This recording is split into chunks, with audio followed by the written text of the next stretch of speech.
শুনেন, আপনাদের একটা ছোট্ট গল্প শুনাই। আমি একটা মেয়েরে অনেক ভালোবাসতাম, কিন্তু দুঃখের বিষয় আমার আব্বা ওটা মাইনা নেয়। আমার আব্বা ওই মায়ের এলাকা থেকে তাড়াই দিছে, টাকা পয়সা দিয়া অন্য এলাকায় অন্য ছেলের সাথে বিয়ার ব্যবস্থা করছে। আমি আমার ভালোবাসা হারাই ফেলছি। কারণ কি জানেন, ও ছিল কাউন্সিলর, তার মান সম্মানে বাঁচছে। আমি একটা গরিব মায়ের ভালোবাসছিলাম।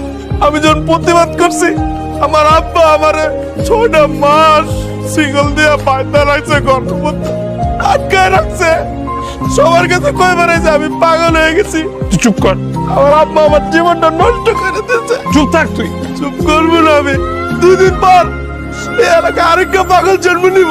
এই যে আমার বন্ধু, 2 দিন পর আমার মতন পাগল হয়ে দিব। আমার মতন ছেলেগর কোনো ইচ্ছা নাই। যে সমাজে আমাকে মতো ছেলেগর কোনো ইচ্ছা থাকে না, সেই সমাজে আমাকে ভালোবাসা বলতে কিছু নাই।